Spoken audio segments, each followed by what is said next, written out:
Salut et bienvenue dans cette nouvelle vidéo. Aujourd'hui, on va parler d'un mot un peu mystérieux qu'on retrouve beaucoup sur les réseaux dans le monde du dev perso et de la spiritualité, à savoir la souveraineté intérieure. Mais avant de t'expliquer ce que la souveraineté intérieure veut dire, j'ai envie de mettre en lumière une mécanique qu'on retrouve beaucoup, je trouve, dans le monde du développement personnel et de la spiritualité. Et cette mécanique, c'est utiliser des mots un peu valises comme ça, ou des mots qui ont l'air compréhensibles, mais sur lesquels t'arrives pas forcément à mettre de définition. Et donc avec cette mécanique qui se répète, il y a quelque chose qui se passe, c'est-à-dire de générer un peu de flou autour de ce mot, et donc de créer de la dépendance envers la personne qui va utiliser ce mot. La relation, finalement, je trouve qu'elle est un peu biaisée, parce que tu te retrouves dans une relation de maître à élève et pas dans une relation d'égal à égal.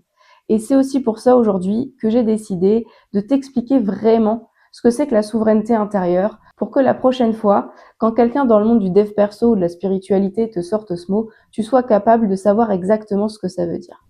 Donc, la souveraineté intérieure, qu'est-ce que c'est ?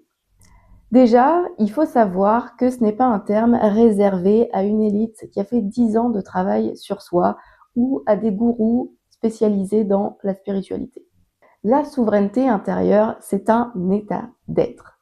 Un état où tu vas prendre des décisions, choisir, faire, questionner, parce que tu agis depuis la confiance et pas depuis la peur. La souveraineté intérieure, donc, c'est ta capacité à réfléchir, agir et prendre des décisions par toi-même. Du coup, concrètement, dans la vie, qu'est-ce que ça veut dire ? Eh bien déjà, ça veut dire arrêter de prendre pour argent comptant ce que va te dire une personne comme étant une vérité. Et ce que va te dire une personne qui peut avoir de l'autorité sur toi. Ce genre de personne, ça peut être des médias, des coachs, des mentors, des médecins, un politique. Finalement, toute personne qui pourrait avoir une autorité ou un pouvoir de décision sur ta vie, sur tes choix. Et donc, avant de prendre pour argent comptant ce que cette personne-là va te dire, ça va être de questionner, de remettre en question. On t'expose une situation, très bien, va regarder tous les tenants et tous les aboutissants pour te faire ta propre opinion. Mais la souveraineté intérieure, ça va encore plus loin que ça. La souveraineté intérieure, c'est arrêter de déléguer tes choix de vie dans les mains de quelqu'un d'autre.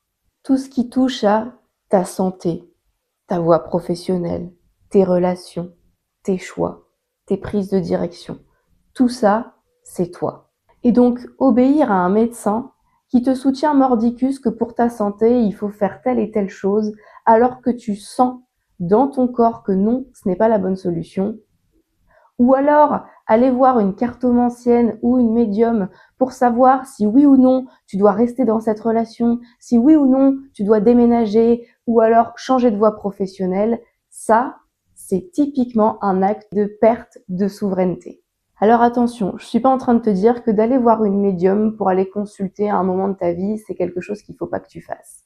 En revanche, ce que je suis en train de te dire, c'est que demander à cette personne dans quelle direction est-ce que tu dois aller parce qu'une carte est tombée, ça, c'est perdre ta souveraineté. Pourquoi ? Parce que tu as mis le pouvoir ailleurs. Tu as donné à quelqu'un la possibilité d'avoir un pouvoir sur ta vie et de décider pour toi. Et ça, c'est la perte totale de la souveraineté intérieure. Parce que tu as mis le pouvoir ailleurs.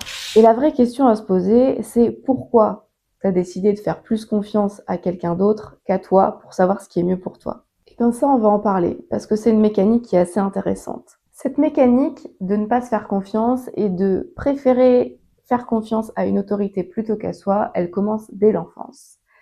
Elle commence avec tes parents, elle commence surtout à l'école.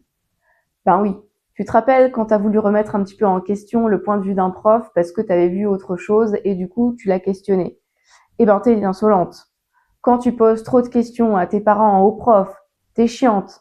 Quand tu as décidé de faire autrement que la méthode du prof parce que tu trouves que c'est beaucoup plus facile et compréhensible pour toi, le résultat, c'est le même, mais la sentence tombe, t'es quand même en échec parce que c'est pas la méthode du prof. En fait, dès l'enfance, t'as appris que celui qui a une position supérieure à toi, parce qu'il a plus de diplômes, parce qu'il a un meilleur salaire, parce qu'il a une meilleure position, parce qu'il a, que sais-je, fait plus de voyages, peu importe, il va forcément mieux savoir que toi. Et donc, t'as intégré que questionner, remettre en question, utiliser ta propre méthode, c'est dangereux pour toi. Le problème, c'est que ce système ne forme pas des adultes souverains, il forme des adultes dociles. Eh bah oui, c'est toujours plus facile de gouverner un peuple docile qu'un peuple qui va constamment remettre en question pour savoir si c'est la bonne ou la mauvaise décision pour lui. Un peuple docile, c'est beaucoup plus facile à gouverner qu'un peuple qui a développé sa pensée critique. Et ce que je te dis, c'est pas quelque chose de complotiste ou de mystérieux, c'est juste factuel. Parce qu'il y a beaucoup de personnes que ça arrange que tu restes bien tranquille à ta place, que tu te taises et que tu continues de faire alors que tu sais très bien que tout dysfonctionne. Alors tu l'auras compris, la souveraineté intérieure, c'est pas un mot qui est réservé à un cercle d'initiés. C'est pas non plus un niveau élevé de conscience. C'est un état intérieur. Ton droit de penser, d'agir, de remettre en question depuis un espace de confiance, depuis un espace d'amour et plus depuis un espace de peur ou de doute. La souveraineté intérieure, c'est ne pas remettre ta vie dans les mains de quelqu'un d'autre juste parce qu'il a une autorité supérieure. Maintenant que tu sais ça, la seule question qui reste en suspens aujourd'hui, c'est dans quel domaine de ta vie tu as encore délégué des choses. Je te demande pas aujourd'hui de remettre toute ta vie en question, je te demande juste de commencer par regarder. Parce que le premier acte de souveraineté que tu peux faire finalement aujourd'hui, ça commence par ouvrir les yeux. Merci d'avoir regardé cette vidéo. Si ça t'a plu, je t'invite à liker, à commenter et à t'abonner.